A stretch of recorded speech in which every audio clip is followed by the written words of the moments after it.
طیب کا مطلب یہ ہے کہ یہ کھانا مضر نہ ہو، لوگوں کو نقصان نہ دے۔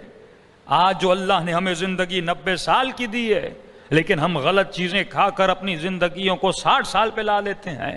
بھائی امریکہ والا، انگلینڈ والا، ایران والا 75 سال زندگی گزار دیتا ہے، لیکن پاکستان والے 60 سال میں 55 سال میں اس کو اٹیک ہو جاتا ہے، بندہ مر جاتا ہے۔ کیوں ایسا ہے؟ اللہ نے تو اتنی زندگی نہیں رکھی، یہ معلق موت ہے جو اپنے ہاتھوں سے ہم اپنی زندگیوں کو تباہ کرتے ہیں۔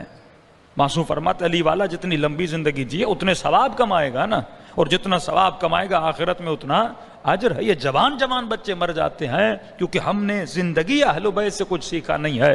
زندگی اہل بیت صرف دعائے عرفہ کا نام نہیں ہے، زیارت عاشورہ کا نام نہیں ہے، دعائے کمیل کا نام نہیں ہے، اس مجلس کا نام نہیں ہے۔ زندگی اہل بیت کا مطلب یہ تمہارے گھر میں سفرے بھی ایسے ہونے چاہیے جیسے اہل بیت کے تھے، غذا بھی وہ ہونی چاہیے جو اہل بیت بتاتے ہیں، طیب ہونی چاہیے، صحیح سالم غذا ہونی چاہیے۔ یعنی مجلسیں بھی مزے کے لیے سنیں، کھانے بھی مزے کے لیے کھائیں، ہر چیز میں انسان مزے کی تلاش میں ہے، فائدے کی تلاش میں نہیں ہے کہ مجھے کس چیز سے کتنا فائدہ ہو رہا ہے، کہ میرے جسم کو بھی فائدہ ہو، میری روح کو بھی فائدہ ہو۔ ربنا آتنا فی الدنیا حسنہ وفی الآخرۃ حسنہ، یہ کمال قرآن ہے کہ جتنی مرتبہ قرآن میں لفظ دنیا آیا ہے اتنی مرتبہ قرآن میں لفظ آخرت آیا ہے۔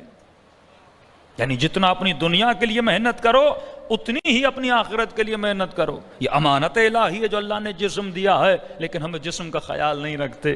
ایک بندہ کھا کھا کر موٹاپے میں چلا جائے، ہاں یہ حرام ہے اپنے جسم کا خیال نہ رکھنا، ڈیلی چہل قدمی نہ کرنا۔ کھانے کے بعد بندے کو واک کرنی چاہیے تاکہ اس کا سالم جسم جب عبادت کرتا ہے تو لذت ملتی ہے۔ بڑا گہرا کنیکشن ہے جسم اور روح کا۔ بندے کو بخار ہو سے نماز پڑھنے میں مزہ نہیں آتا، بندہ بیمار ہو سے عبادت کرنے میں مزہ نہیں آتا، کیونکہ جسم کا تعلق ہے روح کے ساتھ۔ لیکن اگر جسم صحیح سالم و تراوت کے ساتھ ہوگا تو روح کو بھی کیا آئے گا؟ مزہ آئے گا۔ تو سالم جسم اور سالم روح یہ دونوں ملتی ہیں۔ تزکیہ صرف گناہوں سے بچنے کا نام نہیں، یہ بھی گناہ ہے اگر میں سفرے پر کوئی ایسی چیز کھا رہا ہوں جو حلال تو ہے لیکن میرے جسم کو نقصان دے رہی ہے۔ ہم نے جسموں کو گندگیوں میں عادی کیا ہوا ہے۔ فرمایا اے مومن دیکھا کر، اب یہ طیب ہے۔ طاہر کا مطلب کیا ہے؟ ایک خاتون تھی رسول خدا کے پاس، رسول خدا نے کہا کیا کرتے ہو؟ یا رسول اللہ میں بازار میں چیزوں کو بیچتی ہوں۔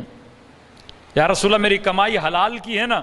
کہ حلال کی تو ہے، لیکن یہ بتا جب اذان کی آواز آتی ہے کیا تو چیزیں بیچتی رہتی ہے یا گھر جا کے نماز پڑھتی ہے؟ کہنے لگے یا رسول اللہ اب نماز جاؤں گی آؤں گی لوگ چلے جائیں گے، لہذا کاروبار وہیں کا وہیں رہ جائے گا۔ میں پڑھتی تو ہوں لیکن پہلے کاروبار کرتی ہوں، 5-6-4 گھنٹے کے بعد جا کے نماز پڑھتی ہوں۔ فرمایا تیرا رزق حلال تو ہے پر نہ طیب ہے نہ طاہر ہے۔ یہ شرائط ہیں، ہر چیز کا اثر ہوتا ہے۔ ایران کے بہت بڑے عالم 2-3 کلومیٹر پیدل چل کے ایک نانوا سے جا کے روٹی لیتے تھے۔ شاگردوں نے کہا یہ آپ کے محلے میں ایک نانوا، اس سے کیوں نہیں روٹی لیتے؟ تندور والا، اس سے کیوں لیتے ہیں؟ فرمایا میں اسے جانتا ہوں، وہ تہجد گزار بھی ہے، نمازی بھی ہے، تو جب ایسا بندہ روٹی بناتا ہے اس کی روٹی میں بھی اثر ہوتا ہے۔ ہاں؟ اتنی احتیاط کرتے تھے علماء چلتے پھرتے۔ اب بندہ راستے میں جاتا ہے پتہ نہیں کس ہوٹل پہ رکتا ہے، کہاں سے کھانا کھاتا ہے، مزے کے لیے سے پتہ نہیں میں کہاں سے۔ اب ان چیزوں کا اثر ہوتا ہے، جب اثر ہوتا ہے تو نہ دعا میں مزہ آتا ہے بندے کو، نہ نماز میں مزہ آتا ہے، نہ ذکر خدا میں مزہ آتا ہے۔ تو پہلے حاسبو قبل ان تحاسبو، اس سے پہلے کہ تمہارا حساب و کتاب کوئی اور کرے تو خود اپنا حساب و کتاب کرنا شروع کر دے۔